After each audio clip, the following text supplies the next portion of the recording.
Boa noite a todos. Feliz aqui de estar novamente abrindo mais uma reunião das comissões de Direito Digital, Tecnologia, Inteligência Artificial e Privacidade e Proteção de Dados da OAB Jabaquara Saúde.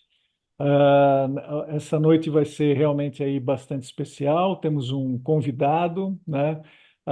O senhor Elcio Garcia, que é DPO do CREMESP, e ele vai contar aqui um pouquinho para a gente, né, dos desafios que ele enfrentou, como é que foi a implantação, como é que é essa questão da parte de privacidade e proteção de dados aí na área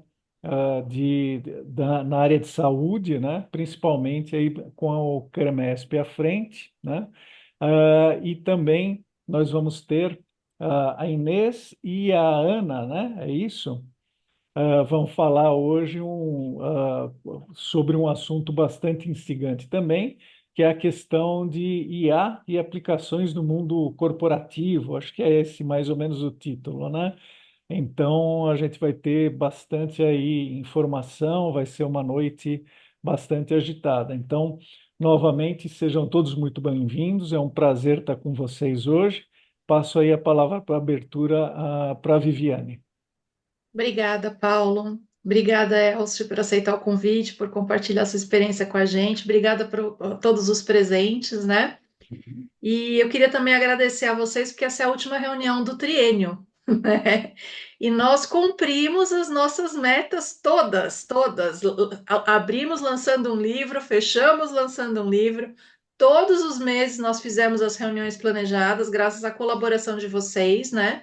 Então o pessoal se comprometeu, foi lá e fez. E a gente está muito feliz, né, Paulo? Né? Com o Sim, sim. resultado da comissão. E isso só é possível graças à participação de vocês. Não, com certeza. Ou seja, é um desafio, né? Eu, a Viviane, mais uma ou duas pessoas, né? A Adriana Carvalho, acho que o Jorge chegou um pouquinho depois, mas a Sandra, acho que também participou lá no começo, né? A gente fazia a Inês também, né? A gente fazia as reuniões ali embaixo da escada, né? Não era na OAB em 2018, 6 anos atrás, fazia ali as reuniões, estava com aquela ideia de fazer projetos, de ter um livro, de ter, né, uma presença mais marcante aí perante a nossa querida advocacia jabaquarense, e felizmente aí a gente está conseguindo, né? E justamente não é o Paulo, não é a Viviane, mas é esse grupo, né? A gente sabe que quando as pessoas aqui se propõem, elas realmente vêm, comparecem e fazem. Então é um prazer muito grande estar com vocês aí nesse triênio, né? E em dezembro, eu não lembro exatamente o dia, mas ou seja, tem uma reunião, mas é um happy hour, uma confraternização nossa de final de ano, então não vai ser vamos dizer, a gente não vai tratar de assuntos jurídicos lá, né? Então, eu gostaria então de apresentar o Elcio Garcia, né, que é DPO do CREMESP, né? Ele realmente aí junto com a Érica, né? No caso lá cooperou, né? A Érica, que inclusive acho que ainda não conseguiu entrar, né? Que também trabalha lá no CREMESP, né? Colaborou naquele grupo lá no começo, em todo o projeto, né? Então eu queria passar a palavra ao Elcio e deixar ele à vontade aqui para falar um pouquinho aí da implementação todo da parte de privacidade e proteção de dados, todos os projetos lá que eles fizeram em benefício da classe médica e da classe da saúde. Elcio, seja muito bem-vindo, muito obrigado novamente, né, pela sua presença e a palavra é sua. Paulo, boa noite para todos. Viviane novamente aqui, falando com ela. Bom, queria agradecer aí o convite, né, pelo Paulo e a Viviane participar dessa seleta comissão. E a gente está no CREMESP aí pouco mais de 2 anos, né? E tivemos aí recentemente essa possibilidade de participar de uma conferência, né, agora em agosto, nacional sobre várias atividades de conselhos profissionais e nos inscrevemos, né, uma parte de ações institucionais voltada para a proteção de dados. Juntamente aí com o Paulo já tem bem citado, né, a Érica, que talvez também esteja nessa comissão, ela fez parte conosco, né, do período dessa comissão e honrosamente nos ajudou, né, a implementar a comissão e todos os trabalhos que permearam, né, em torno da segurança da informação e privacidade de dados. Mas o que a gente gostaria de destacar aqui mesmo ao longo dessa trajetória, foi a premiação recebida, né? Então, eu queria compartilhar com vocês aqui um pouco como é que nós nos inscrevemos, quais foram os pontos chaves que nós tivemos nesse destaque, compartilhar com vocês e, de alguma maneira, aí, talvez intensificar os trabalhos que essa comissão já realiza há algum tempo. Também tivemos recentemente aí para entrelaçar esse laço a presença do Paulo e da Viviane lá na sede do CREMESP, onde tivemos a presença também de parte de membros da nossa diretoria e do corpo jurídico, né, onde fizemos a troca desse pilar, né, dessa semeação de parcerias possíveis entre o CREMESP e essa subseção aqui, em prol da classe médica e também, por que não, dos advogados. Tem muita sinergia, né, em comum, então também ficamos a essa possibilidade aí recentemente. Paulo, eu vou querer permissão para, talvez vou abrir um trabalho, né, que foi compartilhado lá com a comissão, vou passar em tópicos e a gente faz uma apuração em cima da abordagem do que foi os pontos chaves lá que foram demonstrados. Ó, a Érica apareceu aí, ó. Chegou quem faltava. Seja bem-vinda, Érica. Eu vou pedir permissão para compartilhar aqui um pouco essa apresentação e lá eu vou conseguir abordar com mais propriedade com as medidas que nós chaves, né, que nós colocamos, as Uhum. principais ações e os resultados que nós tivemos. Perfeito. Justamente, tem ali o verdinho, né, que compartilha, né? Conhece, Sim, Edson? sim. Sim. Não? Então tá, fique à vontade. Só compartilho. Acho que não precisa.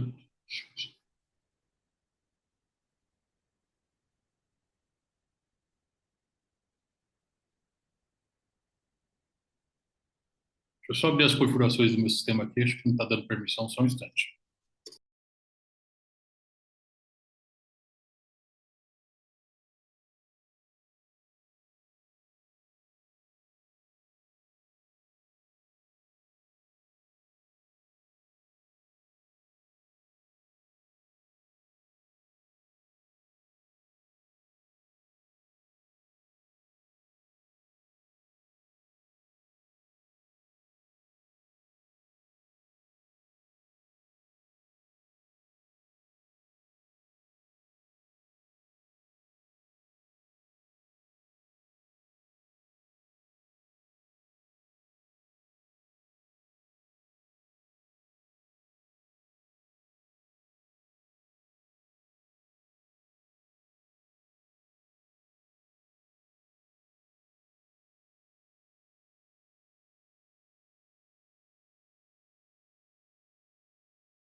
Está compartilhando agora?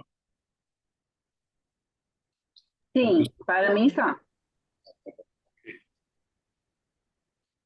Bom,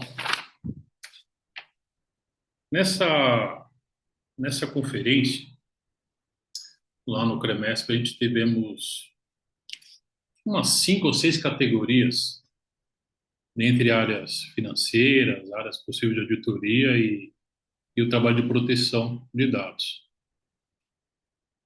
Até então, a gente não tinha expectativa sólida de apresentar, mas foi dada a oportunidade e aí conseguimos montar, recuperar algumas ações que nós fizemos e nós fizemos um encaminhamento desse material lá para a comissão avaliadora.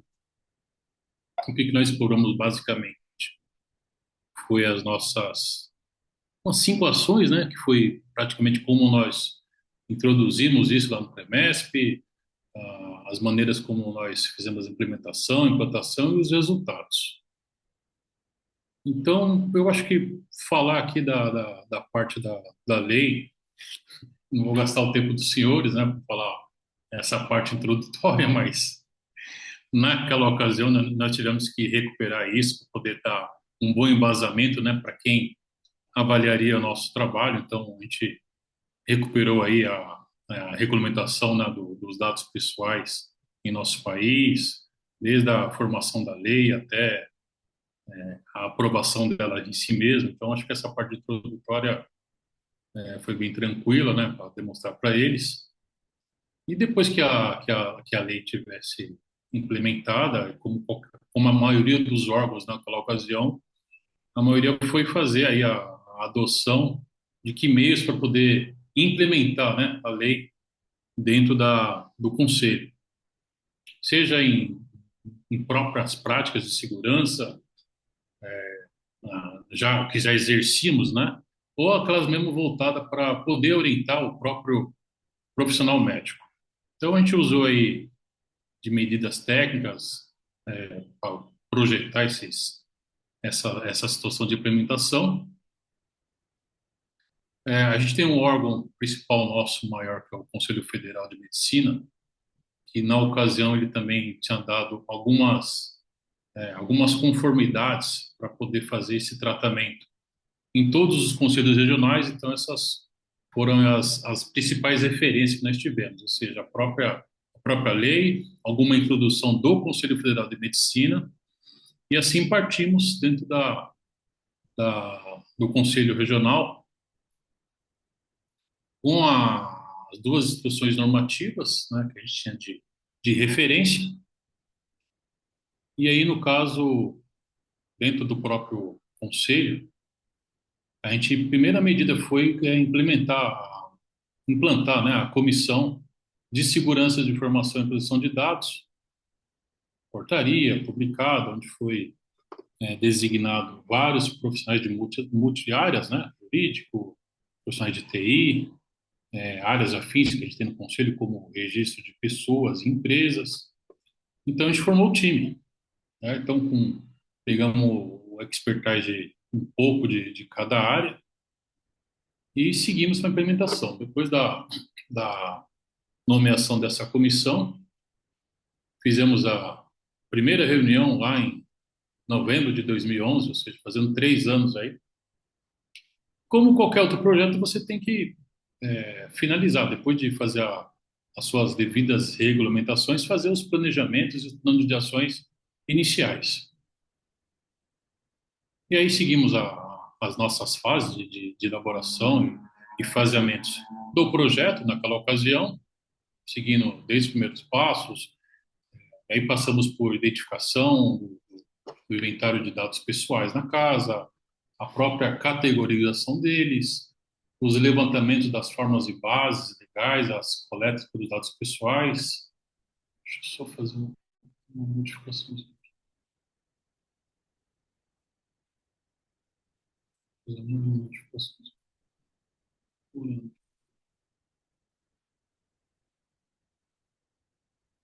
Só um instante, por favor.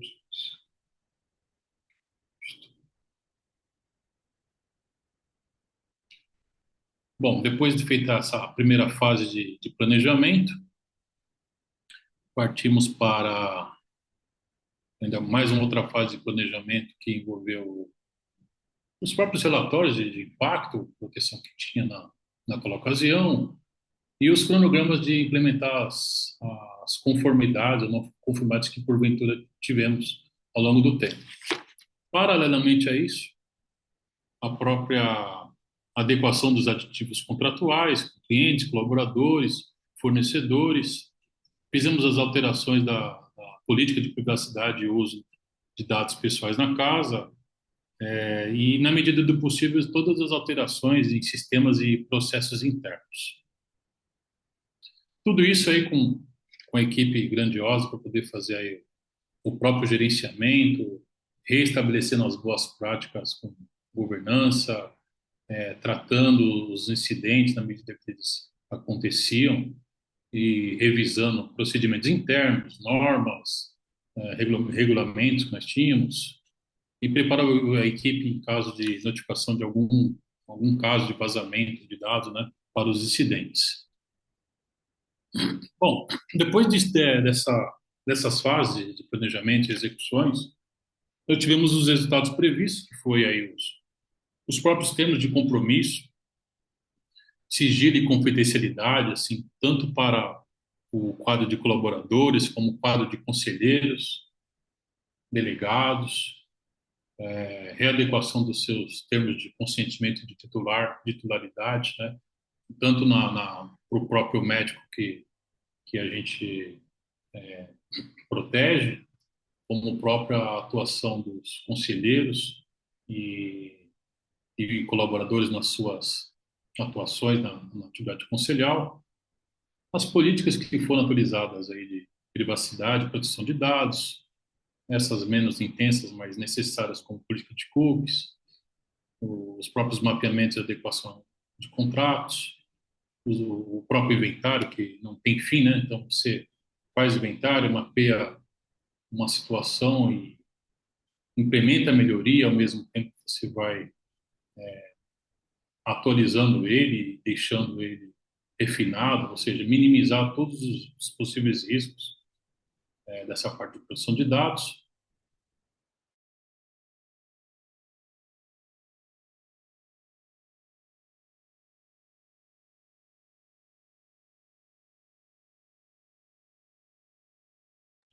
Elcio, você está aí? Elcio, não estamos te ouvindo, Elcio. Eu acho que ele caiu. Bom, não caiu porque está ainda Tá, compartilhando, né? tá É. partilhando. Talvez ele teve algum problema no microfone dele. Deixa eu tentar mandar uma mensagem aqui para ele.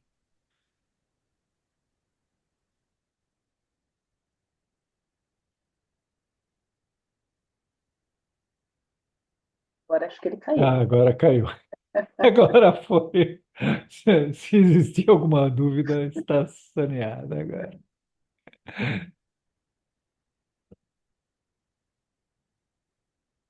Deixa eu aproveitar o interregno. É, eu mudei de telefone e eu acho que sem querer eu acabei saindo do grupo. Sem querer, não. Nessa mudança aí do backup, eu acho que eu saí do grupo. Então, se vocês puderem me incluir, por gentileza. Tá, eu tenho o seu novo telefone?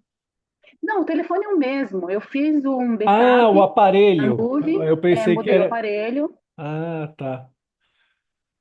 e aí alguns grupos eu tive algumas pessoas tiveram a impressão que eu saí de forma Olha, mas é voluntária, quando não foi.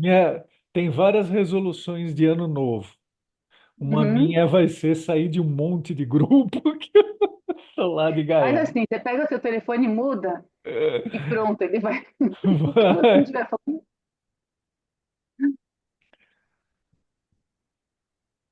Eu vou. Resolução para 2025. Sair de um monte de grupo. E a resolução, acho que de 2015 foi não se 2015? importar. É lá atrás. Lá Assim, atrás. não se importar com tantos grupos. Ah, sim. Não, mas a relação que a gente tem com o WhatsApp, pelo menos a minha, né, mudou muito, né? Realmente no começo tinha aquela sensação de urgência absurda, né? Hoje em dia É. 90% deles está em mudo, os 10% que não está em mudo, às vezes eu até não ouço mais, sabe? Quando o cérebro desliga, às vezes ele apita, eu já não. E é engraçado ver como as pessoas é, se dão com isso, né? Como elas se relacionam com o WhatsApp. Então, tive uma confraternização agora, ontem, domingo, e eu pedi para uma pessoa mandar uma mensagem para outra, que eu não tinha o número. Falei, você pode mandar? Ela falou assim, agora? E eu achei isso interessantíssimo, porque ela realmente pôs um limite. Ainda insistiu agora, e para mim era tão natural você passar uma mensagem imediata, mas a pessoa, quando ela se desliga, ela realmente se desliga, e a gente deveria ter como modelo isso, não como exceção. Incluída, Inês. Obrigada. Por nada. Que eficiência, hein, Viviane? Eu estava aqui distraído. Não, Isso, perdi justamente eu fui atrás todas, do Elcio aqui, É, né? eu sei, então. perdi tudo, tá? Perdi toda a comunicação possível que tenha registrado lá, mas tudo bem. Ano novo, vida nova, um grupo novo. Obrigada, Vivi. Por nada. É engraçado que você não estava no grupo geral, mas você estava no grupo de nomeados. Eu não sei qual o critério essa atualização de aparelho aconteceu, porque assim, eu vi que alguns que eu não estava interagindo há um tempo, ele simplesmente é, entendeu que que eu saí do grupo, não sei. Eu simplesmente entrei em alguns grupos, até alguns grupos que estavam arquivados, que eu não tinha interação, eu entrei e vi que eu não podia mais mandar mensagem. E outros, por outro lado, estavam arquivados e eu estava ativa. Uhum. Oi, Elcio. Conectando o áudio, agora sim. Aconteceu o normal? Primeiro ficou mudo, né? Daí eu, Elcio, você me ouve? Você me ouve? Daí eu estava perguntando, e daí caiu. A última palavra sua que eu escutei, Elcio, você me ouve e acabou. Ah, tá. Você ouviu também? Pelo menos você Foi a ouviu. última ação. É Então tá. possível? Então vamos lá, voltando. Bom, tá aqui, vai. Por dúvida, agora eu peguei um acesso. Vamos lá. Era anterior. É, Você estava, acho que tudo no bem item essa tela? 3. Vocês viram essa tela de termo de compromisso? Estamos vendo. Estamos vendo. Ah, então tá bom. Vou retomar aqui. Eu não sei até que parte vocês viram, mas foi Isso, quando eu acho que comecei foi até o item 3. Você estava no item 3, eu acho. eu comecei agora a Você fechou lá? compartilhar, Aham. compartilhar alguns resultados, Ah, tá, beleza, é isso. Tá, perfeito. certo? Vou continuar aqui. Bom, aí, claro, depois comissão formada, atividades distribuídas, começamos a demonstrar alguns resultados, a maioria deles bem previstos, né? Mas algum deles aqui, pelo menos para a conferência, isso voltado para a parte profissional, foi mais destacado. Então, só recuperando aqui, se meu amigo torna, vamos constatar. Então, a demonstração de alguns resultados, como, por exemplo, o termo de compromisso e sigilo, né, esse, no caso, destinado aos colaboradores, o próprio termo de consentimento destinado aos profissionais médicos, aqueles inscritos no conselho, a própria política de privacidade, política de cookies, aqui uma imagem do inventário, né? Quer dizer, existem várias ferramentas, mas deu resultado, né? O importante é chegar no porto e meio, né? Então, uma parte do inventário que nós realizamos, uma parte aí da análise de impacto, né, sobre o que foi mapeado nos processos, e alguns destaques que nós tivemos aí, eu acho que também chamou a atenção da conferência, e que, embora fizemos uma vez, eu acho que já tem que realmente, de fato, atualizar, que é essa semana da proteção de dados pessoais. Então, a gente fizemos uma imersão lá com todos os colaboradores da autarquia, né? Com exemplos de casos práticos no dia a dia, né? Então, isso é muito importante, acho que não só para você manter a equipe atualizada, mas todo dia, né, tem alguma coisa, algo diferente, então é importante você sempre fazer essa, com alguma frequência, aí, 2, 3 vezes ao ano, essa, claro, dentro das possibilidades, que você puder fazer essa imersão com a sua equipe. Então, também evidenciamos, né, algumas imagens dessa semana, como é que nós comunicamos, como é que isso foi divulgado, também isso foi bastante importante. Aí a recuperação de algumas telas que foram apresentadas naquela ocasião. Esse trabalho aqui também destacamos o guia, né?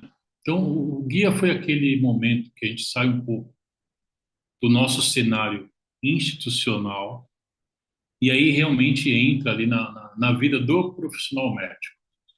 Então, aquele colega que tem o seu pequeno consultório, a sua clínica, com 1 ou 2 colaboradores, e se ele vai ser responsável pelo dado, se a secretária vai manusear adequadamente os dados, passar para o plano, né? Então, esse trabalho foi bem interessante, a elaboração desse guia, e aí formado aí, constituído pela comissão, foram semanas exaustivas de elaboração, mas que também deu esse suporte, né? Guia prático, né? Para o médico estar ali, folhear, saber qual o papel dele, e também uma rápida ajuda, né? Acho que algum de vocês levaram exemplares, quer dizer, Sim. você faz uma edição, mas você já fica na expectativa que passa um período, algo já de novidade já ocorreu, então já ficamos na expectativa de criar a segunda versão desse guia. Ele está no ar, então esse também foi um resultado de destaque lá, acreditamos que foram avalizados pela comissão dessa conferência. Não, e E aí, ficou, falando, Elcio, só aproveitando aqui, não te interrompendo, mas já interrompendo, né, realmente o guia ficou muito bacana, porque ele justamente ele trata de proteção de dados, né? Então, a tem linguagem, né? vários. Não, exato, a linguagem é bacana, e ele traz não só LGPD, mas traz o código de ética, traz outras legislações, né? E faz uma Correlatos, né? correlação ali em vários pontos. Então, isso daí é muito importante, né, para o médico entender o contexto, não só da LGPD, mas como é que ela se encaixa com outras leis que ele já precisa atender. Atua, né? Muito bom Muito mesmo. bacana, muito bom. Parabéns mesmo. Agora também, talvez até voltado para exemplos para outros conselhos, essa nossa própria área do médico, onde nós inserimos o termo de consentimento, em tese tudo bem, é uma informação, você tem um número X de médicos do estado de São Paulo, para nós é importante. Agora, nós já temos a nossa atuação normal em cima da lei, de conselho. Mas mesmo assim, nós ainda se dispomos a pedir um consentimento adicional para esse profissional médico para atividades além dessas, né, como as voltadas para eventos, se ele gostaria de receber notificações de informes de saúde. E é muito importante você ter na palma da mão ou com algum nível de evidência que tudo isso se converge e que você tenha informação fidedigna. Então, eu não tenho como mandar informação para o Dr. Paulo, a doutora Viviane, sem de fato ele estar sob o consentimento deles, ou seja, além daquilo que eles precisam para a lei. Então, a gente criou, quando a gente conceituou o termo de consentimento para o profissional escrito, nós também tomamos um cuidado de fazer um gerenciamento que, conforme o médico desse esse consentimento, nós tivéssemos em tempo real todas essas situações de revogação e possível autorização dele. Então, como ferramenta, e aí também usando um pouco de tecnologia, quer dizer, Na medida que o médico dava seu consentimento, a gente tinha aí, em tempo real, usando o Power BI, a quantidade em cima do nosso público-alvo, de consentimentos realizados, ou aqueles que deram apenas o consentimento para as funções legais. Isso movimenta o nosso dia a dia, né, na maneira como, principalmente nas partes de canais de comunicação, como a gente faz hoje com o médico. Ou seja, tudo dentro do que é legal e tudo daquilo que lhe dá consentimento além do que é necessário. Então, isso para nós em tempo real, nos dá um bom respaldo, tá? E claro, atendendo aí a própria exigência da lei. É, foram vários, né, conselhos profissionais participando. Claro, você não tinha ali naquela ocasião todos os profissionais representados, mas naquela ocasião nós tínhamos cerca de quase 90 profissões diferentes representadas, tanto em conselhos regionais como em conselhos federais. E aí, a gente também acredita que a banca examinadora ela tem toda a sua lisura e capacidade de analisar e dentro do que foi ofertado de regionais e nessa categoria nós somos premiados, né, como isso que eu demonstrei para vocês, como boas ações institucionais, boas práticas, né, realizadas em conselhos regionais voltada para tratamento de dados pessoais.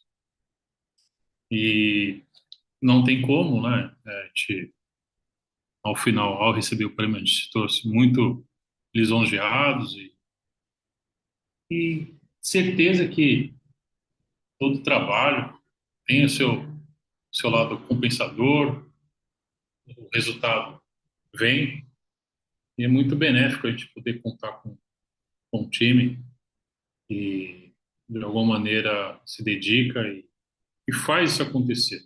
Tá? Então, na parte de conselhos regionais, a gente tivemos essa experiência, esse resultado. A área que está aqui, ela fez parte e continua, né, integralmente de coração, né, conosco. E a gente, através desse resultado, a gente conseguiu realmente elevar um pouco, né, um outro patamar aí o nível de proteção dentro da atividade conciliar. Estamos colhendo os frutos, né, além aqui da UAB, a gente também temos recebidos aí convites de outras instituições em poder partilhar isso. E, como qualquer outro projeto dessa magnitude, não tem fim, né? Então, uma etapa foi obtida, mas sabemos que a área da saúde ela é vasta, né? Então, hoje em dia a gente começou a receber informações, ligações de médicos que fica pedindo se é possível, se é legal ou não partilhar dentro da emissão da nota fiscal, que limite para o paciente dele se ele pode ou não colocar o CIT. Quer dizer, planos de saúde começam a ficar exigindo isso do paciente, né? Claro, nós temos algumas resoluções de consulta do CFM, né, que preserva o código, né, da relação médico-paciente, mas é infinito, né? Essa relação, proteção de dados do paciente, proteção de dados profissional médico, proteção de dados nas instituições conselhais é infinita. Então, todo dia surge alguma novidade, algum desdobramento da lei, e a gente tem que estar constantemente, né, atualizando, se reinventando e manter, né, os envolvidos da melhor maneira possível atualizados. E agora, com essa possibilidade aí também de interlaçar os laços com a AB, a gente fica também lisonjeado aí de poder, né, de alguma maneira, contribuir com essa comissão aqui de vocês e, e aí demonstrar para vocês aí compartilhar, realmente foi isso que aconteceu nessa experiência nossa. Paulo, Viviane.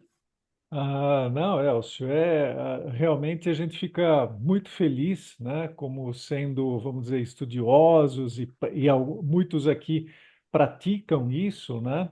Mas é um belo exemplo, eu percebo, pela própria OAB, né? A OAB como um todo, né? Eu posso te dizer que hoje ela, em termos de oferecer isso de serviços para os advogados, como por exemplo, você tem uma cartilha muito bem entrosada, hoje em dia a OAB do Estado de São Paulo, né? Ela começou assim muito forte, né, no último triênio, trocou a pessoa, ele justamente quis dar uma qualificação para o pessoal das subseções, mas efetivamente você não vê o resultado que vocês têm hoje no CREMESP, né? Então, tem muita coisa aí que a gente pode aprender de vocês, a implementação, né? Eu diria que a gente na OAB todos conhecemos muito a teoria, os advogados conhecem muito a teoria, mas não tem as ferramentas que vocês desenvolveram, né, para passar isso para a categoria, né? Então isso daí é algo assim realmente ímpar, né? É algo para ser premiado e comemorado, né? Não é algo que você vê facilmente. A gente percebe as dificuldades, né, que a gente enfrenta aqui e tal, né, no dia a dia, né, numa organização do tamanho de uma CREMESP, no tamanho de uma OAB, né, para fazer realmente todo esse trabalho, né, porque como você colocou, né, o primeiro passo é montar um comitê, né, botar todo mundo para conversar, entender a necessidade de cada área, criar todas as ferramentas para cada área e tudo mais. Então, isso daí é muito bacana. Eu realmente, vocês estão de parabéns, né? Fico feliz aí que a Érica tenha contribuído também, né, das nossas discussões teóricas, o que precisava. Então, vocês estão super de parabéns, o CREMESP.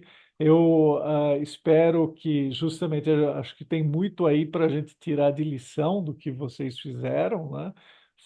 Foi super bacana, né? E eu tenho uma pergunta aí para te fazer, né? Hoje em dia, por exemplo, principalmente o que você controla, eu entendo que é mais dentro do CREMESP, né? Ou seja, a sua relação institucional dentro da própria entidade, né? A minha dúvida é mais do tipo, com a classe médica, né? Vocês conseguiram chegar na classe médica? Vamos dizer assim, como é que está esse processo aí, Elcio? Você acha que evoluiu Bom, bastante, está no início, ainda tem muitos desafios? Como é que você vê isso? é muito reativo, né? Por exemplo, a gente procura se antever no que é trivial e elementar para ele. Mas, dentro do contexto, né, como profissional, eu acredito que ele não deve colocar isso dentro da sua caixinha de prioridades. Ou ele acaba terceirizando, ou às vezes acaba até colocando em falta de desconhecimento, isso quando uso, isso para uso ali quase que pessoal profissional. A não ser quando ele já faz parte de instituições, ele já presta serviço e Uhum. que já tem uma estrutura adequada para suportar o papel dele em relação à privacidade, ele acaba nem se importando, mas no contexto ali, individualmente, o médico individual, ou às vezes no consultório, eu creio que está um pouco distante. Embora o conselho se submete a, vamos dizer assim, mantê-lo, né, o mais possível atualizado com tudo que está de comunicação, mas realmente existem outras prioridades para ele, né? Então ele se preocupa muito hoje com as Sim, invasões, sim. Aham, claro, é opção, exato, né? é ficar elementar, né? Só que Apesar nós de. temos, só que a gente Desculpa. fica com o nosso papel de responsável, né, de pelo menos o dado dele, né, que é dentro da guarda da instituição, tal o menor, o maior protegido possível, né?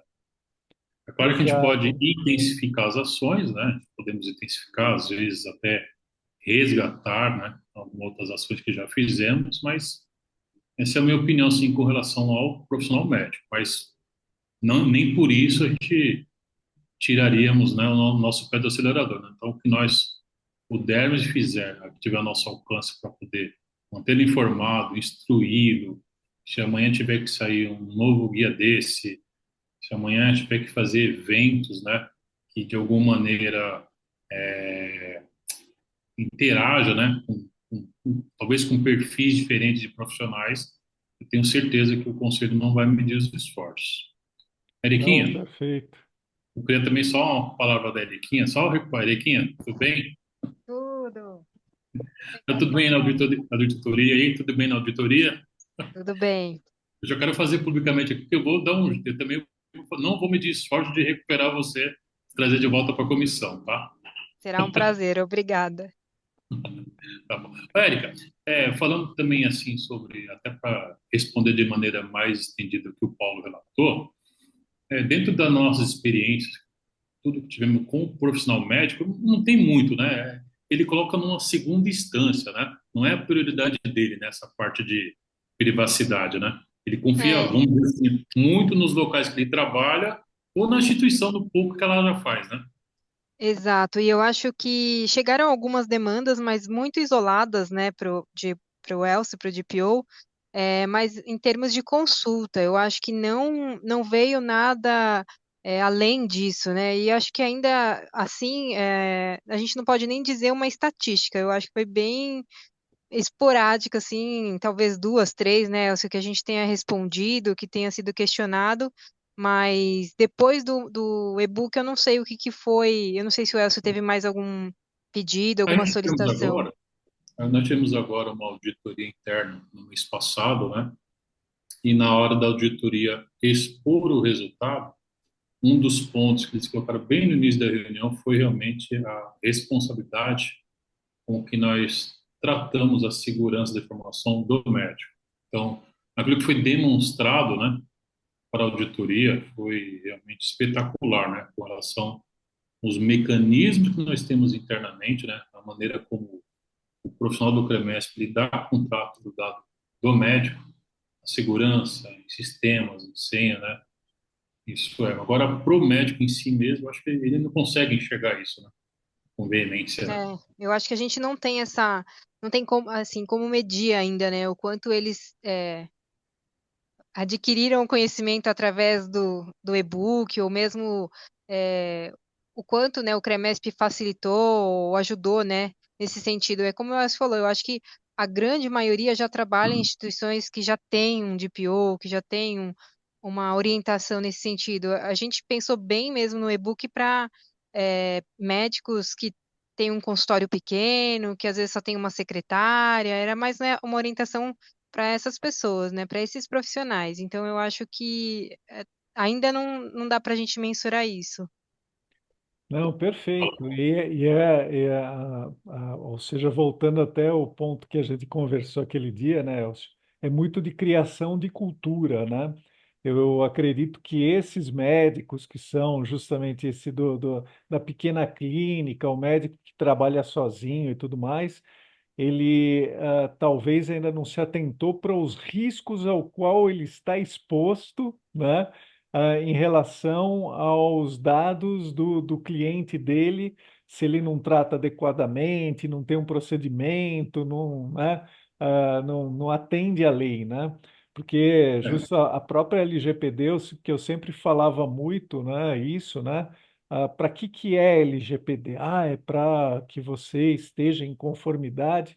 Não, eu diria que é muito, ou seja, eu sempre falei muito isso, né? LGPD é muito um caminho, né, para você ter uma governança de dados pessoais, né? Então, acaba sendo uma solução para te evitar uma série de problemas, de riscos, né? E daí, justamente, o grande desafio é esse, né? Deixar essas pessoas, né, ou permitir, né, que essas pessoas, esse pequeno, né? E daí eu coloco também a meia-culpa aqui na OAB, né? Você pega os pequenos escritórios e né, e tudo mais, você vê que eles não têm, né, essa preocupação toda com o tratamento dos dados pessoais, com LGPD, porque não têm a noção do risco que estão expostos, né? Mas com certeza vocês caminharam muito bem, né? Vocês estão o CREMESP está de parabéns, né? E é um desafio, né? Não é um desafio só da área médica, né? Da área do próprio direito, né? Trazer essa conscientização aí para os profissionais que atuam, né? De criar a cultura mesmo dentro do ambiente do Brasil, né? Você vê que justamente na Europa isso daí é muito forte, aqui já nem tanto, então vai levar algum tempo, né? Eu também, outra coisa que eu sempre fiz foi fazer um paralelo entre lei de proteção de dados e Código de Defesa do Consumidor, né? Código de Defesa do Consumidor, quando chegou, também era algo assim que as pessoas não sabiam bem no que ia dar, né? E depois de ter uma década com PROCONs da vida e tudo mais, e campanhas, né? Daí os consumidores foram entendendo seus direitos e as empresas começaram a respeitar e tudo mais. Eu acho que justamente a questão de tratamento de dados pessoais, privacidade e proteção de dados vai ser um processo muito semelhante, né? A gente ainda está caminhando aí na direção de uma solução geral. Mas vocês estão mesmo aí de parabéns, super serviços, né? Um projeto muito bem estruturado. O CREMESP realmente está de parabéns. Foi super merecido o prêmio, viu, Elcio? Perfeito. Obrigado aí. Obrigada. Elcia, Érica, parabéns, obrigada por compartilhar com a gente. E assim, no caso do CREMESP, né, é super importante esse trabalho porque são dados sensíveis, né? Ou seja, né, a cobrança é muito maior, né? E eu achei super interessante a questão da nota fiscal. Por aí a gente começa a ver como, por exemplo, os planos de saúde não conhecem, né? Porque como fazer uma exigência dessa, né, de colocar o CID na nota fiscal, né? Por onde passa essa nota fiscal? É absurdo, né? Então, assim, parabéns e obrigada aí por compartilhar com a gente novamente, tá bom? Perfeito. Muito bom. Obrigada a Muito vocês pelo obrigado, espaço então. também. Não, que é isso, é um grande prazer. A casa é de vocês, quando quiserem voltar, se tiver mais novidades, Elcio, vai ser um grande prazer receber vocês aqui, viu, Érica? Também. Fiquem à vontade, a casa é de vocês também, tá bom? Muito Pode deixar, obrigado, obrigada. então. Muito obrigado, viu? Bem, Ótimo. então, com isso, acho que não sei se tem alguém com alguma pergunta mais específica aqui que eu estressei tudo, né? Deixa eu ver. Não tem, acho que não teve nenhuma mão levantada aqui. A apresentação foi muito boa, o apresentador aqui, o condutor, fez todas as perguntas, estressou tudo, tá tudo fechado aí. Obrigadão, Elcio e Érica. E gostaria então de encerrar essa primeira fase aqui da nossa reunião, né? E chamar agora a Inês e a Ana, né, para falar sobre o IA no mundo corporativo, né?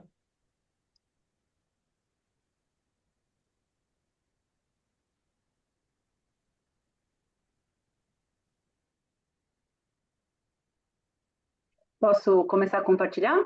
Pode sim. Então tá bom, vou começar por tela, deixa eu dar uma olhadinha aqui, ó. Vocês estão vendo a minha tela? Tá abrindo um instante. Agora foi. Está em Agora eu modo coloquei, PowerPoint. agora deu certo? Não, Ainda não? ah, Não entrou na apresentação? está na apresentação, ele só está em Mas ainda no modo PowerPoint. PowerPoint. Isso. Vamos de novo, vamos tentar mais uma vez. Share,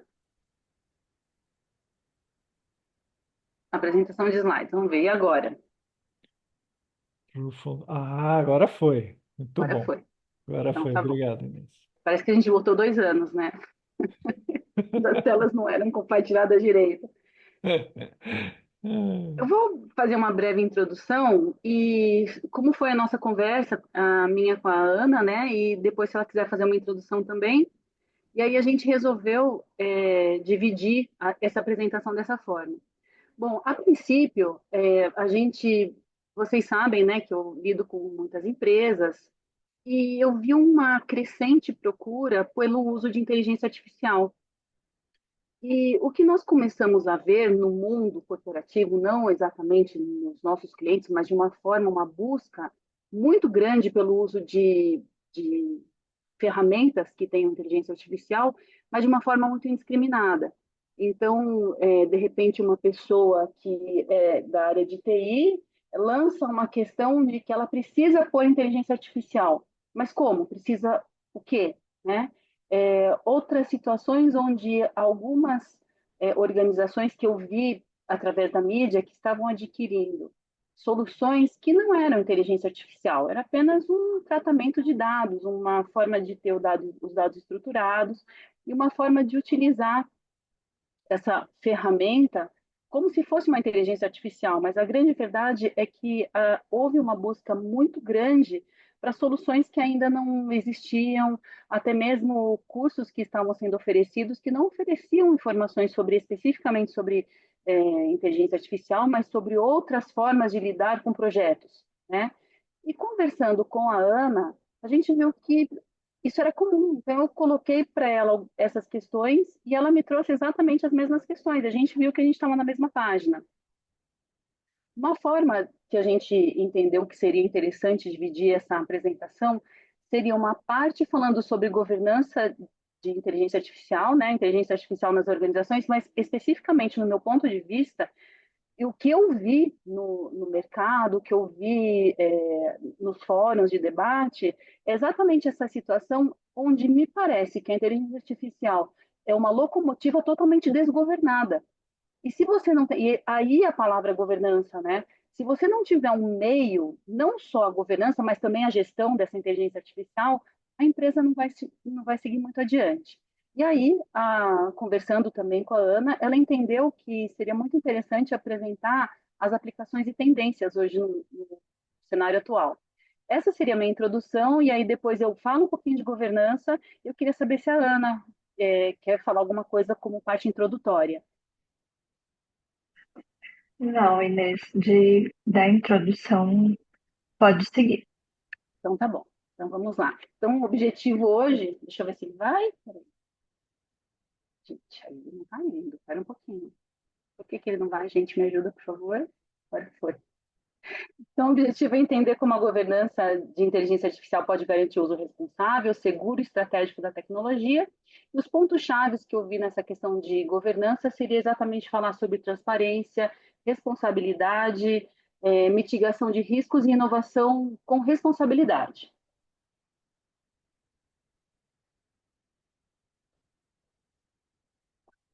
Bom, governança em A. Governança é um sistema de diretrizes, políticas e controles para gerir a inteligência artificial e é uma estrutura organizacional e de processos para alinhar a inteligência artificial aos objetivos da empresa. Bom, os princípios de governança e inteligência artificial que hoje são utilizados, eles foram buscados em normas internacionais, principalmente como a ISO 38507, e modelos, né, frameworks como COBIT, regulamentações de proteção de dados como a LGPD, e esses modelos, eles orientam as organizações na criação de políticas robustas para o uso ético e responsável de inteligência artificial. É interessante falar sobre o COBIT, ele é um modelo, né, como o mercado usa um framework utilizado para a tecnologia da informação, só que ele é especificamente muito utilizado para questões de tecnologia da informação.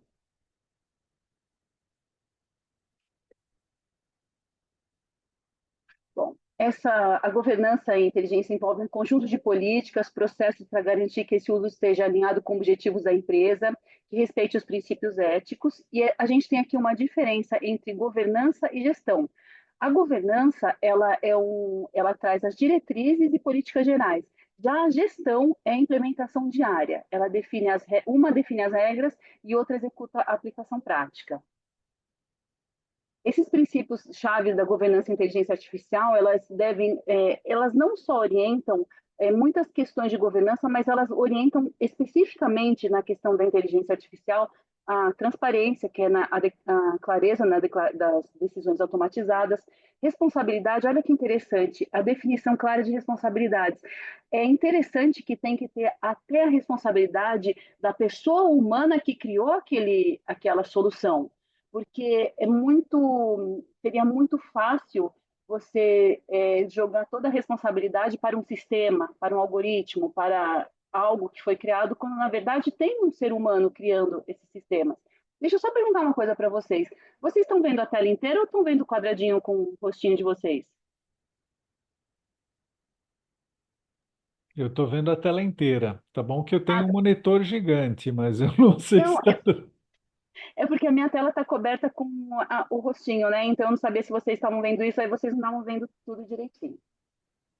Bom, então ela é para, mais uma vez, né, que eu repiso que tem que ser utilizada de uma forma segura, responsável, protegendo tanto a empresa quanto todas as partes interessadas. Aí a gente vai ver um pouquinho sobre cada um deles, tá? Sobre a transparência.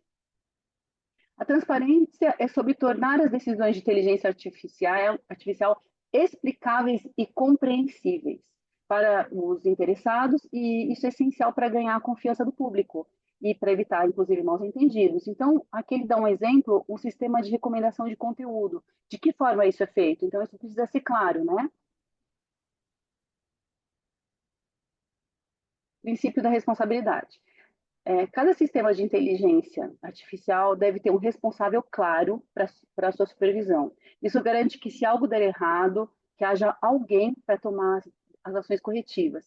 Em um processo, por exemplo, um processo de análise de crédito, evitar que haja um gestor responsável pela revisão periódica dos algoritmos, para evitar os vieses que a gente já tantas vezes já falou aqui na comissão. O princípio da justiça, é, ele é feito justamente para evitar que os preconceitos sejam perpetuados, né? Então, um sistema de recrutamento baseado em inteligência artificial ele deve ser constantemente monitorado, e a gente vai ver a respeito disso mais para frente, para garantir que ele não discrimine candidatos com base em gênero, idade ou raça. Isso é um fato que aconteceu, a gente vai ver mais um pouquinho para frente. Princípio da privacidade e segurança. A proteção de dados é crítica, né? A gente vem tratando disso, como o Paulo citou agora há pouco, desde 2018, essa comissão fala a respeito sobre o tratamento de dados pessoais, e especialmente agora que a gente tem a Lei Geral de Proteção de Dados, né, cada vez mais forte, mais dentro do nosso sistema. Então, um sistema de inteligência artificial, ela coleta dados, por exemplo, de saúde, fazendo um link agora com a nossa reunião anterior, né, e que eles devem ser protegidos, ou seja, a gente tem, é interessante que eu gostaria de ter feito uma pergunta que fugiria um pouco do tema que é da nossa palestra anterior. Para todo profissional que eu conheço, eu pergunto como inteligência artificial está impactando a sua área. Pergunto para todos. E é muito interessante ouvir os médicos respondendo, porque a gente começa a ver algumas soluções que a gente fala, puxa, realmente está acontecendo. Bom, controles e auditoria. Auditorias regulares são fundamentais para verificar se os sistemas de inteligência artificial estão funcionando conforme esperado. E aí a gente pode ter como exemplo uma seguradora. Então é necessário também auditar periodicamente os algoritmos que calculam prêmios para garantir que eles sejam justos e precisos. Então esse é um exemplo que já está sendo utilizado, tá? Responsabilidade do órgão diretivo.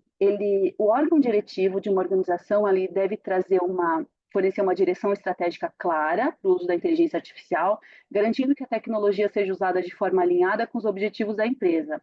E eles também devem supervisionar e aprovar políticas que minimizam riscos éticos. É assim, aquela história que o órgão diretivo, ele precisa estar envolvido nos projetos da organização, sob pena de responsabilidade, sob pena de ser, como eu falei, uma locomotiva desenfreada, sem um objetivo, né?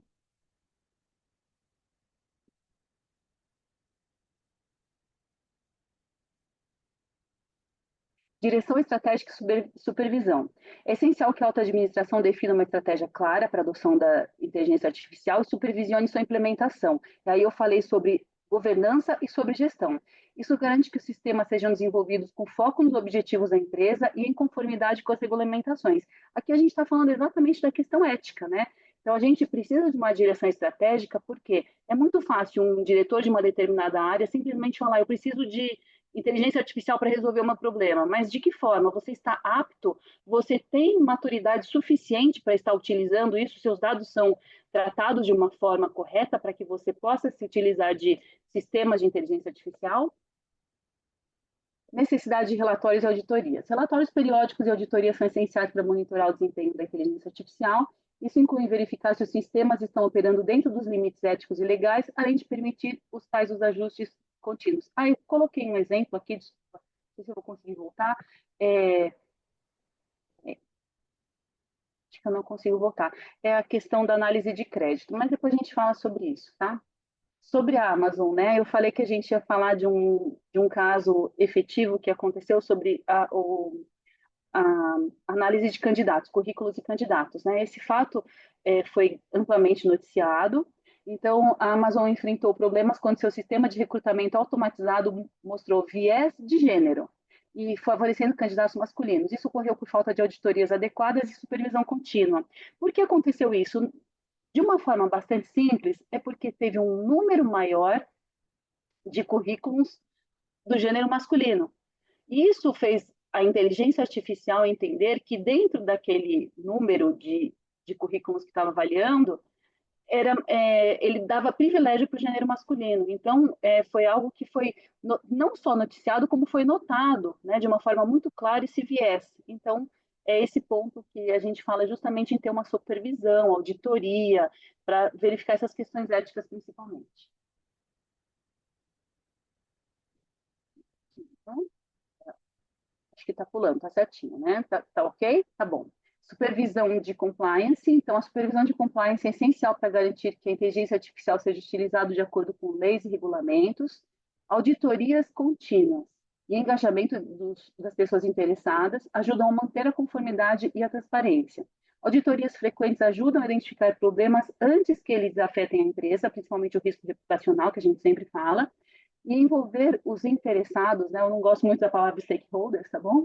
Garante que as decisões de inteligência artificial sejam alinhadas às expectativas de mercado. Então, a inteligência artificial tem que atender a organização, a expectativa e os interessados e o público para o qual ela é destinada.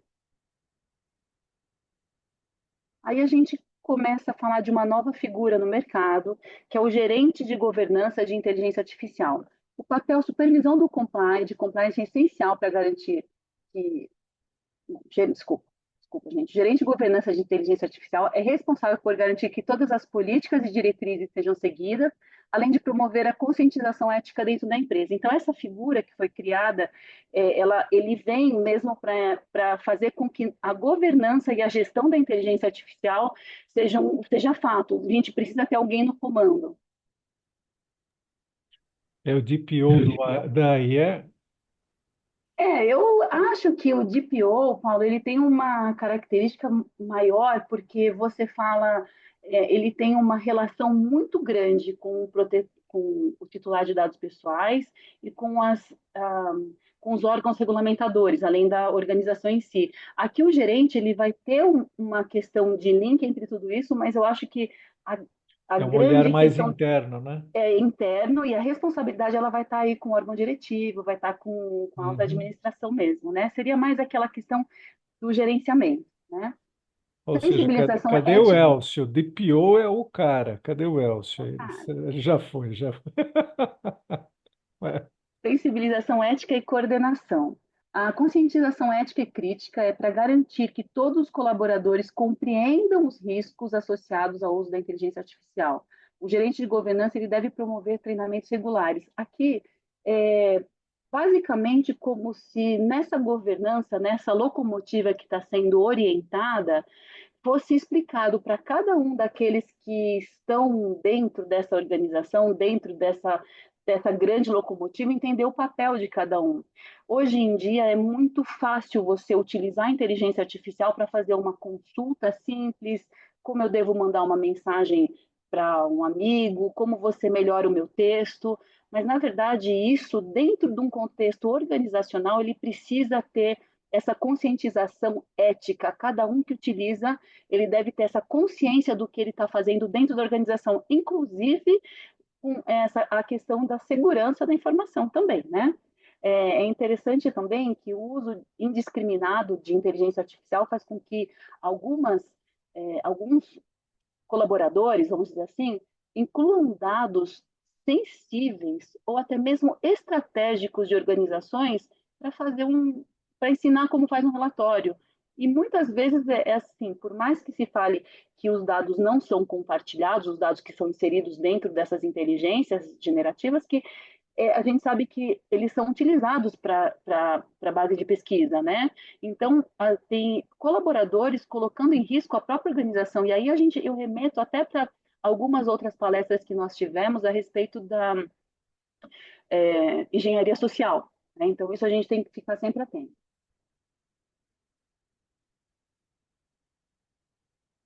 Ações para melhorar a governança de inteligência artificial. As empresas podem melhorar a governança adotando políticas claras. Isso a gente vem falando, sempre que fala de proteção de dados, a gente fala sobre políticas, auditorias contínuas, promovendo treinamentos. Isso ajuda a minimizar riscos e maximizar o valor da inteligência artificial. Inovação com responsabilidade. Uma governança sólida assegura que a inovação com inteligência artificial ocorra de forma ética, responsável, alinhando o uso dessas tecnologias emergentes, a transparência e conformidade, promovendo avanços que geram valor sustentável sem comprometer a confiança de clientes, investidores e sociedade. E aqui eu trago exemplos de alguns exemplos, tá? Vamos lá, o Nubank. O Nubank usa inteligência artificial para análise de crédito, atendimento, protegendo dados de clientes com foco na inclusão financeira. Esses são dados que eu busquei através dessas empresas, tá? Então, eu não vou colocar aqui questões como incidentes que tenham ocorrido com essas empresas, tá? Eu só estou falando como eles se utilizam. O Magazine Luiza, ela personaliza ofertas, otimiza operações, garantindo privacidade e transparência. Bradesco, emprega inteligência artificial no atendimento com a BIA, né, que é a inteligência artificial do Bradesco, priorizando a ética e segurança de dados bancários. Embraer, manutenção preditiva, olha que interessante, manutenção preditiva e eficiência operacional com foco na inovação e segurança. Petrobras, aplica inteligência artificial para otimizar operações e reduzir emissões, promovendo sustentabilidade no setor de energia. E aí, Vivi, né, falando sobre ESG agora, né? A TOTUS usa a inteligência artificial em sistemas de gestão empresarial, garantindo governança de TI e conformidade ética. Resultados de uma governança sólida.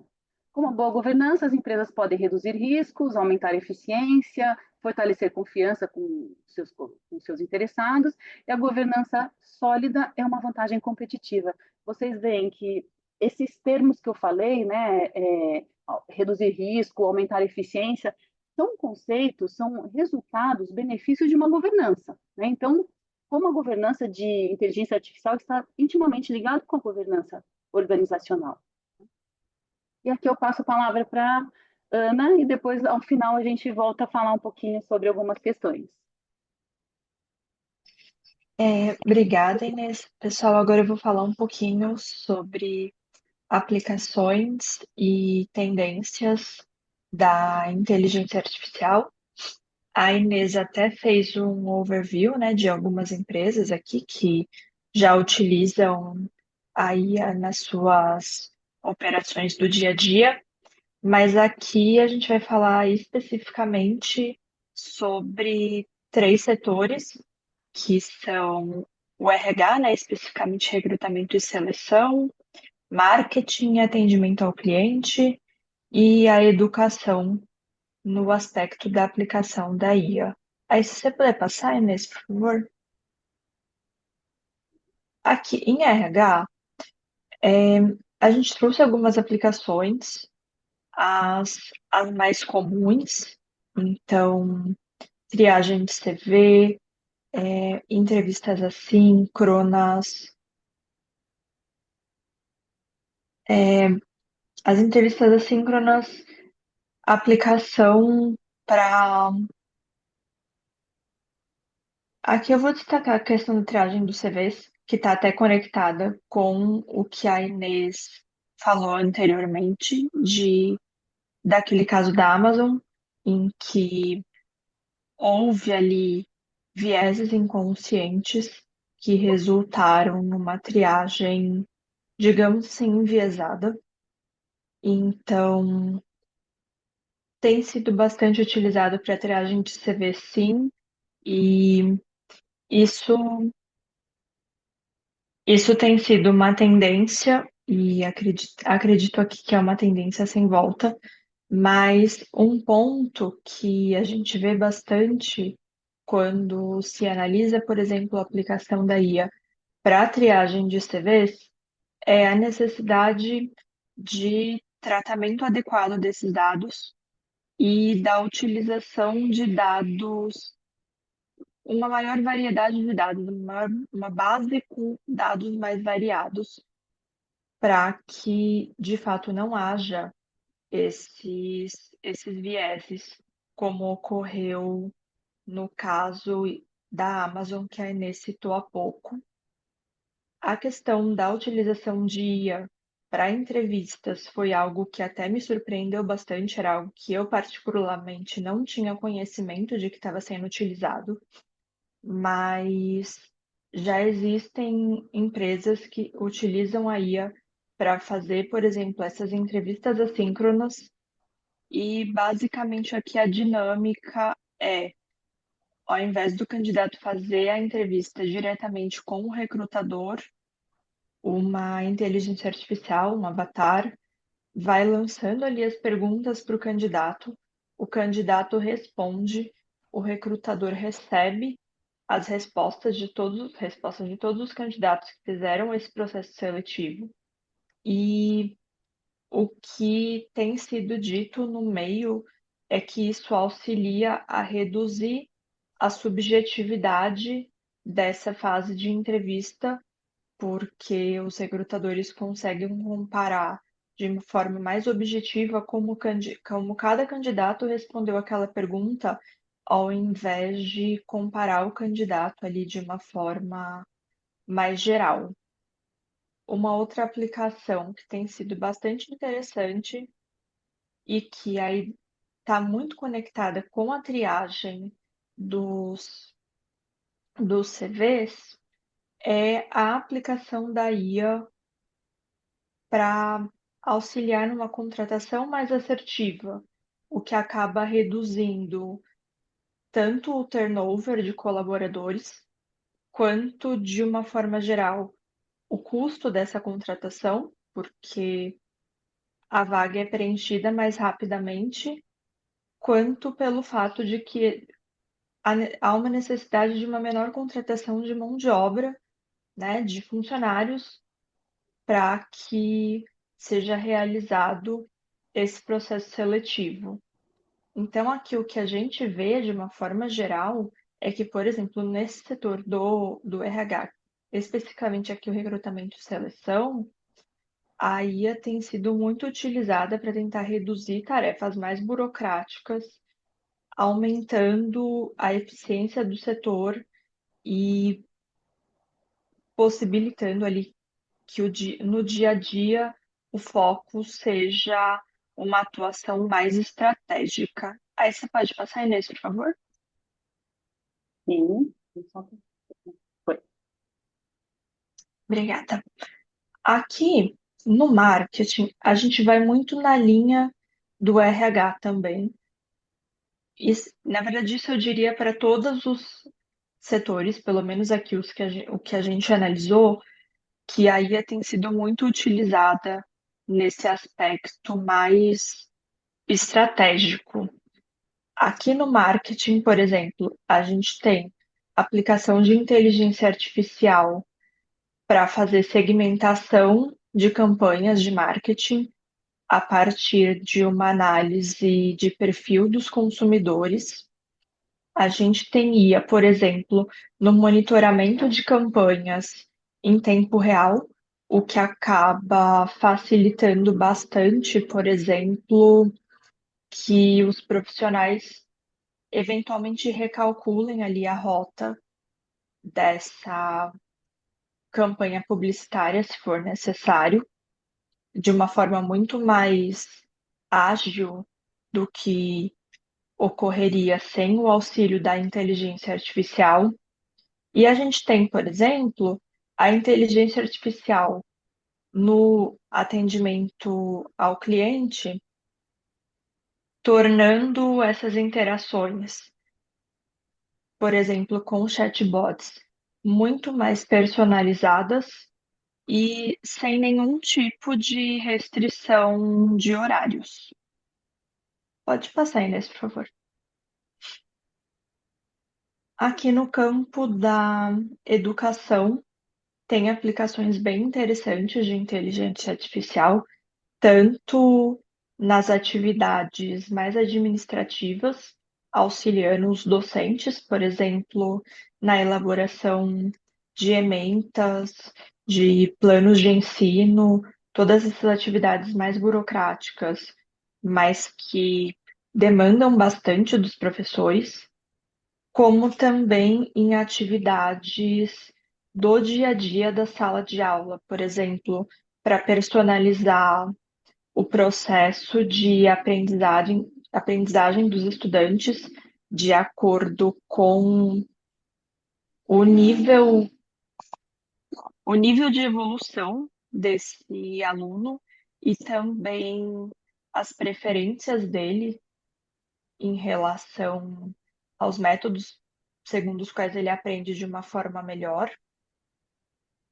E, inclusive, inteligência artificial já auxiliando, por exemplo, na elaboração de avaliações, então auxiliando na elaboração por exemplo, de perguntas sobre conteúdos diversos, níveis distintos de dificuldade dessas perguntas,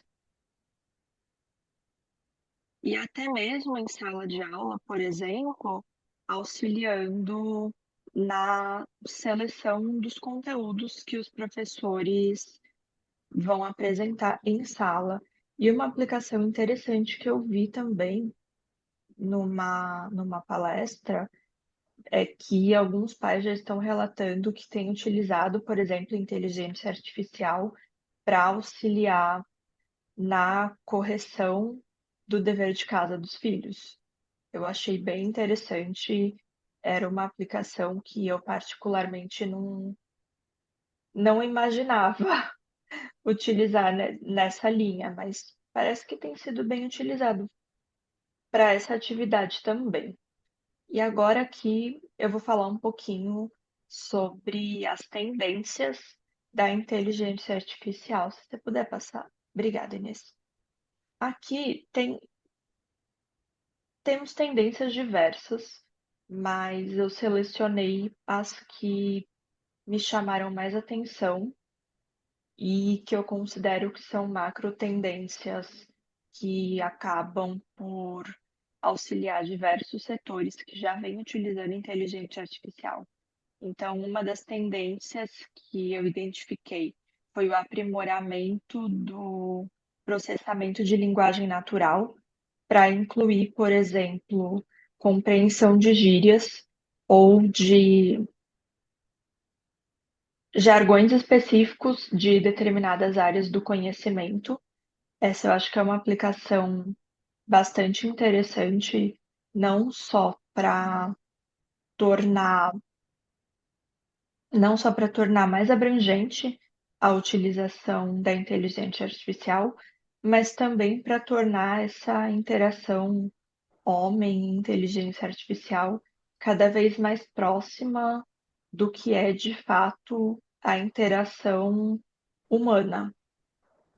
Uma segunda tendência que eu observei foi a utilização da inteligência artificial para análises preditivas. A gente já sabe que isso já existe, mas aqui existe uma tendência a aprimorar cada vez mais as inteligências artificiais nesse sentido.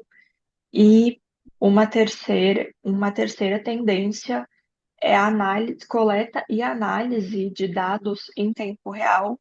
Isso eu achei bastante interessante e eu acredito que auxiliaria bastante, por exemplo, pensando aqui no setor de marketing, na questão do monitoramento das campanhas, por exemplo. Esses são os pontos aqui de aplicações e tendências. Aí, Inês, se você quiser fazer o fechamento. É, meu microfone está aberto, né? Tá. É interessante que quando a Ana colocou essas tendências, eu estava colocando algumas informações que ela trouxe para a nossa apresentação. E eu estava buscando imagens, né? Então eu busquei imagem que refletia educação, ou atendimento a clientes, ou RH, e coloquei. Quando eu fui buscar tendências, não tinha, né, alguma coisa específica, eu mandei para um chatbot, e é para um dos nossos, né, conhecidos. Aí eu coloquei tendências, justamente aí eu fui aumentando, né, tendências da inteligência artificial. E aí ele falou sobre as tendências, seria a questão de a generativa, né, muito do que a Ana falou, mas interessante, modelos multimodais, combinação de diferentes tipos de dados, texto, imagem e áudio, em modelos de inteligência artificial, personalização avançada, automação inteligente, governança e ética em IA, integração com tecnologias emergentes, foco em sustentabilidade. Aí eu pedi para ele fazer uma imagem disso. E aí tem a descrição da imagem, eu pus, né, especificamente, e eu achei muito interessante, porque a imagem realmente ela melhorou muito. Alguns meses, talvez, a inteligência artificial não era nem capaz de fazer uma mão com 5 dedos, né? Ela não conseguia, ela era. Todas as imagens que a gente via geradas por inteligência artificial, elas ficavam um pouco truncadas. E essa é tão cheia de detalhes e parece assim que entendeu exatamente o que eu estava buscando, né? Tendências da inteligência, e está escrito. Alguns meses atrás e não vinha escrito, vinha alguns rabisquinhos, então vinha a imagem e alguns rabiscos, é, como se tivesse alguma coisa escrita a respeito. Então, é interessante, é mais ou menos isso aí que o chat entendeu, que são as tendências da inteligência artificial no nosso mundo corporativo.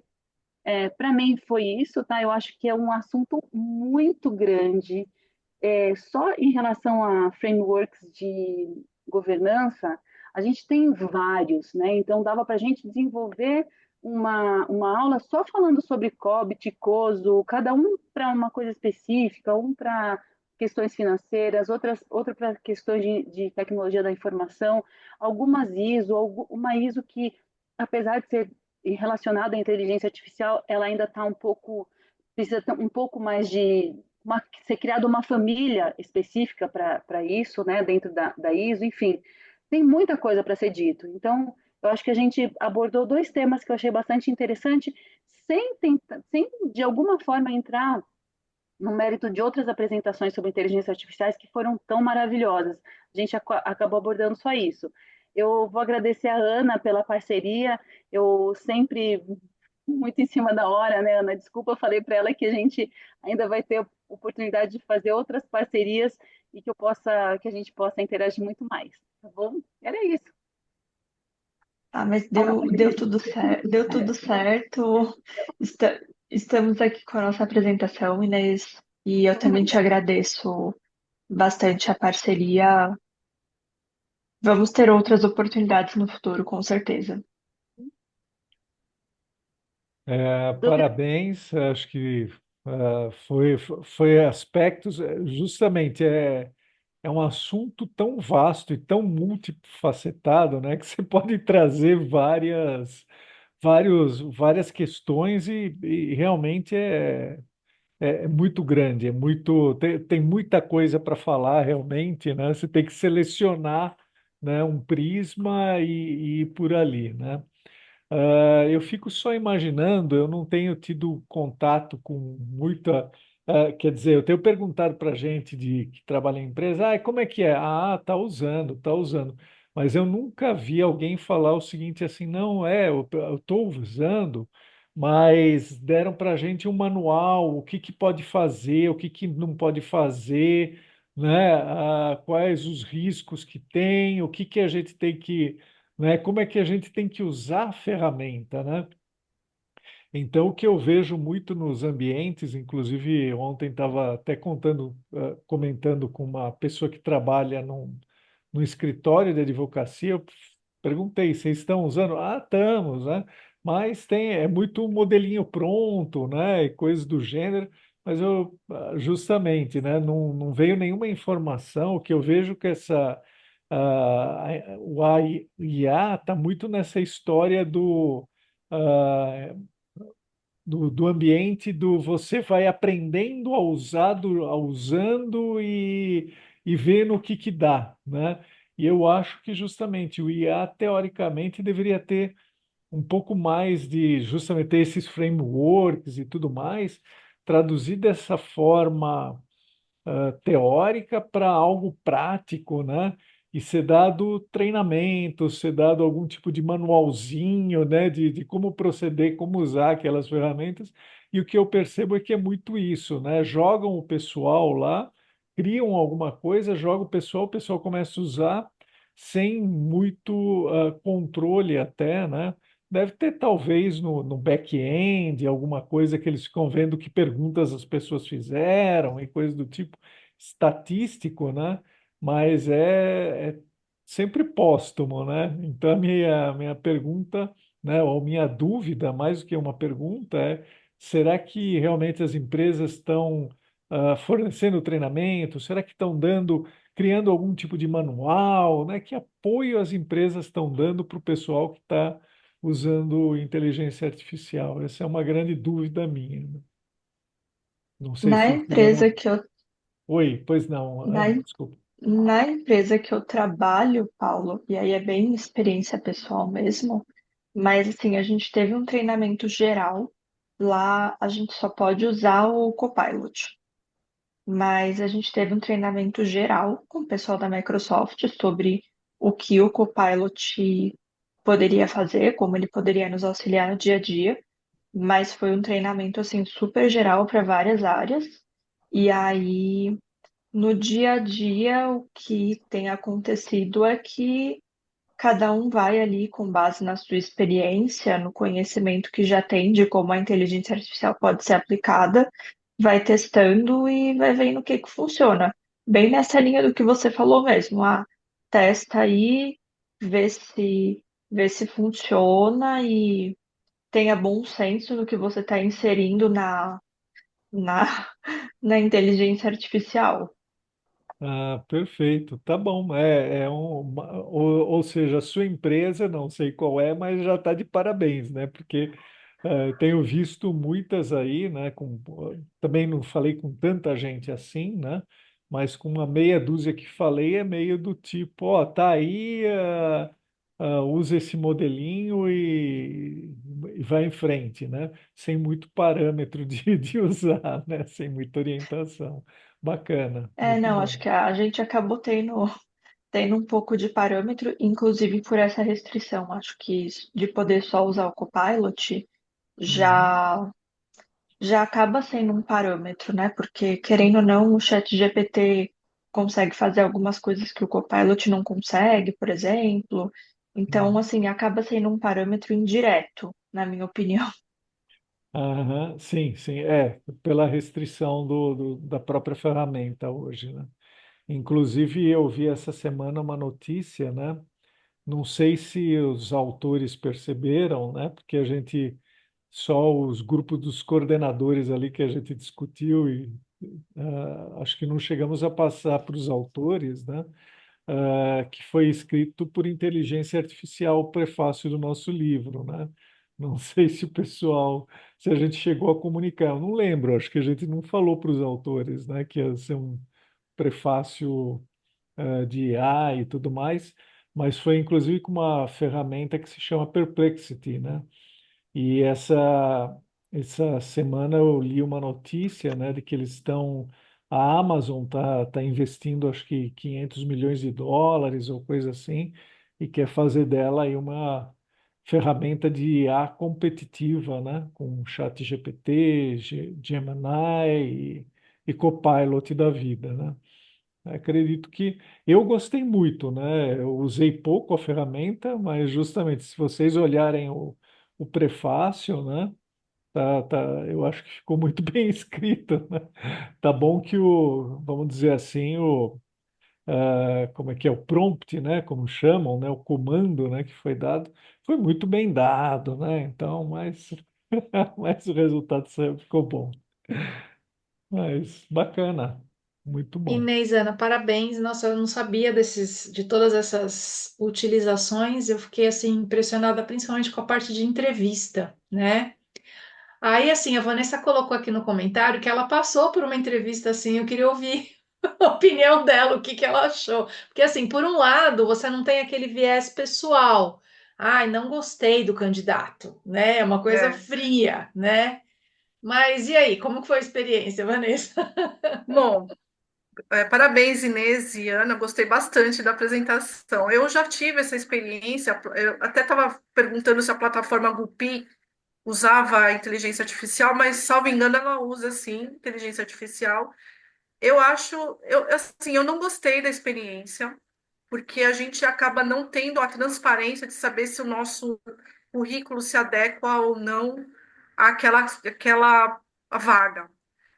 Por exemplo, eu soube de pessoas que já ensinam você a colocar palavras-chave no seu currículo para que você possa passar pelas etapas mais para frente da inteligência artificial. Eu já passei por uma entrevista, numa entrevista entre aspas, né? Tipo um chatbot da Magazine Luiza, por exemplo, que você colocava assim, seu nome completo, seu RG, seu CPF, você preenche os requisitos dessa vaga? Sim, não. Então aí direcionava para a vaga ou não. Só que a gente não recebe muito feedback de se você foi aprovada ou não, né? Então eu realmente não gostei desse tipo de abordagem nos currículos, não. E a plataforma Rupi, para mim, não serviu porque a gente não tem esse feedback, além de não ter esse feedback, a gente não sabe se o nosso currículo se adequa, né, naquela vaga. Ela faz perguntas eliminatórias no começo, no pré-cadastro, e depois se você passar ou não, e demora uma eternidade para saber se você vai passar ou não para a próxima fase. Então, realmente, não tive experiência muito boa com essas plataformas em entrevista de emprego. Eu prefiro ainda o velho e bom mandar currículo e esperar o retorno do feedback. Por enquanto, desculpa informar, mas não sei se pode falar. Por enquanto, a melhor é aquela que tem a do mercado aí, que é mais comum. Tá legal. Essa questão que ela falou a respeito de pessoas que ensinam como utilizar, como fazer com que a inteligência artificial selecione seu currículo, eu vi algumas coisas assim, escrever palavras-chave em branco com fundo branco, que o entrevistador não lê, mas o chat lê. Outra também verbo, né? Não adianta você falar, por exemplo, se você falar eu faço parte de uma equipe ou você falar liderei uma equipe, é diferente. Eu falei um exemplo muito bobo, mas assim, você tem que pôr verbos para que a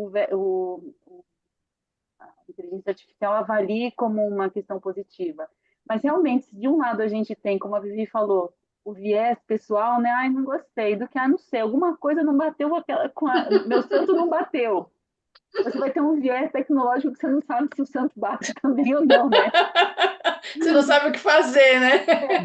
Eu ia brincar falando sério, né? Mais ou menos como despachar com o juiz, né? Ele fica com aquela cara tristinha, você não sabe se fez sentido ou não, né? Se ele vai dar o que você pediu ou não. Ai, não dá ideia, Paulo, para fazer isso no judiciário, tá um pulinho, viu? Ah, Tem nossa. Mas é. Desculpa, Ana, pode falar. Não, eu ia falar só que esse ponto que a gente estava comentando sobre as palavras-chave, inclusive, quando eu estava fazendo a pesquisa sobre RH, foi um ponto de preocupação que eu vi em alguns materiais, no sentido de que a inteligência artificial é muito boa, ela otimiza muito, tanto para o recrutador quanto para o candidato, mas existe já uma preocupação no sentido de que a utilização da IA comece a gerar um processo de exclusão nessa linha de quem vai ser selecionado? O candidato que, domine mais tecnologia e tenha acesso à tecnologia. A gente sabe que enfim, ainda hoje no Brasil nem todo mundo tem acesso a, por exemplo, uma boa internet para participar de um processo seletivo online. E dois, o candidato que tenha essa esperteza de saber utilizar as palavras certas, corretas. Porque senão, muitas vezes, um candidato que tenha um currículo muito bom, mas não teve essa esperteza, não utilizou as palavras certas, corretas, sequer vai ser localizado pela inteligência artificial. E se for um sistema, por exemplo, que você se habilita, pode ser que, como a Vanessa estava comentando, a inteligência artificial te descarte de cara, simplesmente porque a palavra-chave não bate. Uhum. O que eu ia Muito bom. falar é a respeito do uso da inteligência artificial no judiciário. A OAB ela emitiu, né, uma nota técnica, uma recomendação, na verdade, sobre o uso da inteligência artificial. Eu não sei se foi compartilhado nos grupos, isso foi? Não lembro. Acho que Não, eu não. vou compartilhar agora, então.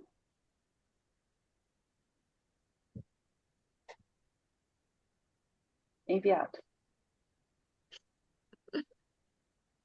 Fica para as nossas reuniões de 2025. É, se Deus quiser, né? Dia Tem 21 tá bastante aí. tempo para estudar. Ah, se Deus quiser. Vocês já sabem, eu fico com o mês de novembro, tá? Dá tempo para eu deixar para o mês de outubro.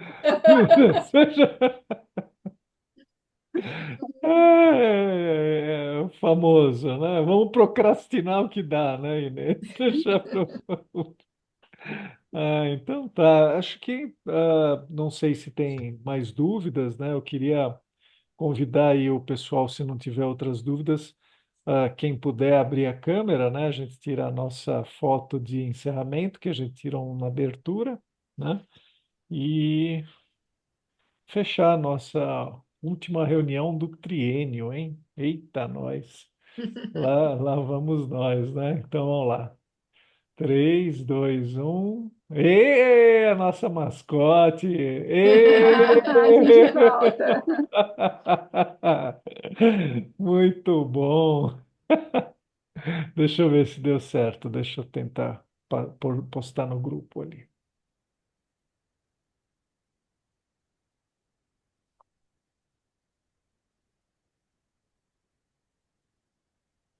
Muito bem, deu certo. Bem, pessoal, então acho que é isso aí. Agradeço novamente a todos aí, né, durante não só esse ano, né, mas esse triênio, né? E depois vamos lá nos reunir. Você já temos a data aí, Viviane? Eu lembro Deixa que é eu ver começo aqui, de peraí. dezembro. Acho que é dia 9, não é? Por ali. Dia 9, é. Dia 9, Segunda-feira. é. Aham. Mas a gente pode mudar. Se ficar ruim dia 9, a gente, a gente faz uma enquete, que nem a gente fez ano Aham. passado, né? Aham. Da 9 é data e do segunda-feira, lugar. né, Vivi? É, Acho que é segunda-feira 9 é é meio. segunda-feira. Segunda-feira é difícil, né, para fazer É. happy hour. Tem que ser um É que as quinta. reuniões são segunda, por isso que acabou ficando segunda, mas a gente muda. A gente faz Uma uma Pode ser. coisa, enquete. Pode uma ser. coisa importante é decidir logo, porque agora tem muita confraternização de final de ano, e aí os lugares ficam lotados, a gente não consegue vaga, não sei o quê, né? Acho que seria interessante a gente já lançar a dúvida aí. Tá Não, bom. vamos fazer isso então. Uhum. Então, agradeço aí a todos, em especial a Ana e a Inês aí pela apresentação. Muito obrigado, né? E boa noite a todos. Tenham um bom descanso. Viviane, você quer fazer suas últimas palavras aí do triênio? É só agradecer, né? Novamente, né? Porque a gente conseguiu cumprir realmente tudo que a gente se comprometeu. Isso é bem difícil, né? Porque aqui é um extra, né?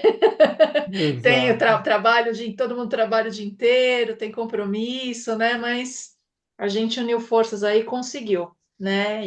E até o Evandro, não sei se eu já comentei isso com vocês, mas o Evandro, que era o ex-presidente antes da Terezinha, ele sempre fala isso, que existem boas comissões, mas que a nossa comissão é uma comissão de excelência, né? É um modelo a ser seguido, muito legal. Ver esse Aham. reconhecimento também, né, da diretoria é bem bacana também. Maravilha, então. Então, muito obrigado, pessoal. Boa noite, bom descanso e nos vemos na semana do dia 9. Provavelmente não vai Isso. ser dia 9, mas a gente se vê, né? Gente, Espero todos lá bom para a gente descanso, até comemorar, dia tá? 9, Vai até. lá. Tchau, Tchau, tchau. gente. Tchau, Tchau, Tchau. tchau. tchau. Tchau, boa gente. noite. Bom